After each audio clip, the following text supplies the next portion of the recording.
ఇప్పుడు మనం చలిలో తడిసామనుకో గజగజ గజ వణుకుతా ఉంటాం కదా! అక్కడ ఇగ వేడి లేకపోతే చలికాలం ఎంత ఇబ్బంది పడతామో తెలుసా? గజగజ వణుకుతాం. వేడి ఇప్పుడు ఒంట్లో కారం పడ్డదనుకో నాలుక మీద పెద్దగా అరుస్తా ఉంటాం. కాలుకు దెబ్బ తాకుతానో, చేతికి దెబ్బ తాకుతానో పెద్దగా అరుస్తా ఉంటాం, ఏడుస్తాం. మనకేదన్నా బాధ కలిగితే బాధపడి ఏడుస్తా ఉంటాం కదా!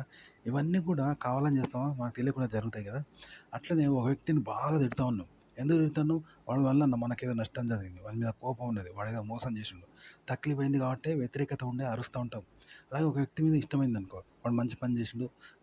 అప్పుడేం చేస్తాం మనం కృతజ్ఞత థ్యాంక్ యూ అంటూ వాళ్ళని పొగుడుతూ, ఇష్టపడుతూ, ఏడుస్తూ, కృతజ్ఞతలు చెప్తూ, వాళ్ళకి మర్యాదలు చేస్తూ, నవ్వుతూ నమస్తే పెడతా ఉంటాం కదా! ఇవన్నీ కావాలని చేస్తామా? చెయ్యం కదా! మనలో ఉన్న ఆ ఫీలింగ్ వల్ల ఇట్లా అయితా ఉంటాం. చూసావా? అలా తెలియకుండానే అలా జరుగుతా ఉంటది. అలా చేస్తామనమాట. కదా! అదే చెడ్డోనికి నమస్తే పెడతామా? పెట్టం కదా! అలాగే మంచోడిని తిడతామా? తిట్టం కదా! అలాగే కారం బాగా మండుతాంటే నవ్వం కదా!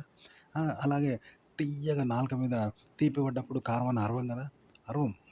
లోపల ఒంట్లో జరిగే ఆ బాధను, ఫ్రస్ట్రేషన్‌ని బట్టి మన అలా ఎఫెక్ట్ ఉంటదనమాట. గుడ్ అయినా, బ్యాడ్ అయినా, సంతోషమైనా, బాధ అయినా కదా!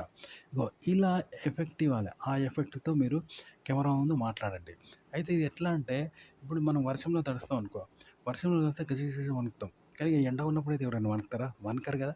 కానీ మీరు కంటెంట్ గురించి గూడా మీరు ఆ కంటెంట్ మూమెంట్‌లోకి వెళ్ళి అలా ఫీల్ అవుతూ, ఏకాంతంలో అలా ఫీల్ అవుతూ అదే కంటెంట్‌ను అనుభవంతో, ఆ కంటెంట్ అనుభవంతో మీరు ఎలా అయితే చెప్తారో అలా చెప్పాలి కెమెరా ముందు. ఇక్కడున్న పరిస్థితులను మర్చిపోయి. అంటే ఇప్పుడు చలికాలంలో గజగజ వణుకుతాం కదా! వానలో తడుస్తూ. అది ఎండాకాలంలో గూడా మీరు ఎండను మర్చిపోయి ఆ చలిలో ఉంటే ఏదైతే గజగజ వణుకుతారో ఆ అనుభవంతో మీరు వణకండి. అప్పుడు ఎలా ఉంటదో అలా ఆ అనుభవంతో మీరు ఆ కంటెంట్ గూడా కంటెంట్ అనుభవంతో మీరు జెప్పాలి. అది చెప్పాలని గాదు. మీకు తెలియకుండానే మాటలు వస్తూ ఉండాలి. ఆ అనుభవంతో వస్తూ ఉంటాయి. అదనమాట కెమెరా ముందు మాట్లాడడం అంటే.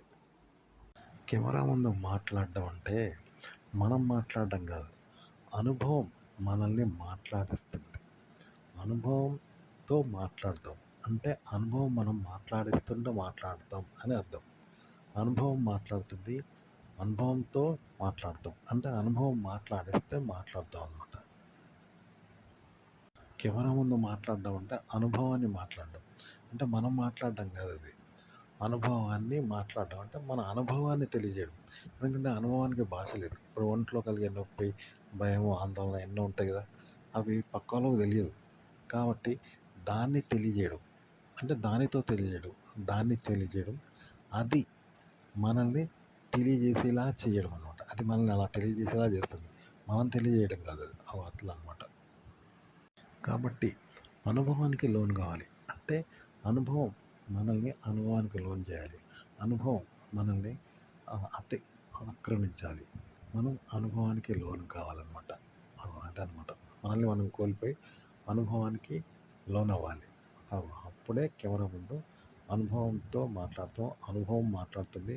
అనుభవం మాట్లాడిస్తూ మాట్లాడతాం. అనుభవంతో మాట్లాడతాం. అనుభవం మాట్లాడిస్తుంటే మాట్లాడబడతాం అనమాట. అది. ఉదాహరణకి పిచ్చోనికి వాడిని పిచ్చి అనుకోడు. మంచనే అనుకుంటా ఉంటాడు 100%. కానీ వినే వాళ్ళకి తెలుస్తది. వాడు పిచ్చితో చెప్తాడు పిచ్చోడు. ఇలాగే మనం ఇప్పుడు అనుభవాన్ని చెప్పినప్పుడు లేదా అనుభవం మనకి చెప్పించినప్పుడు మనం అనుభవంతో చెప్తున్నప్పుడు ఎలా ఉంటుందంటే మన అనుభవం అనేది వాళ్ళకి తెలిసిపోతూ ఉంటుందంట. మనం చెప్తున్నాం అని అనుకుంటాం కానీ మన అనుభవం వాళ్ళకి అర్థమవుతూ ఉంటుంది. అట్లా అనమాట.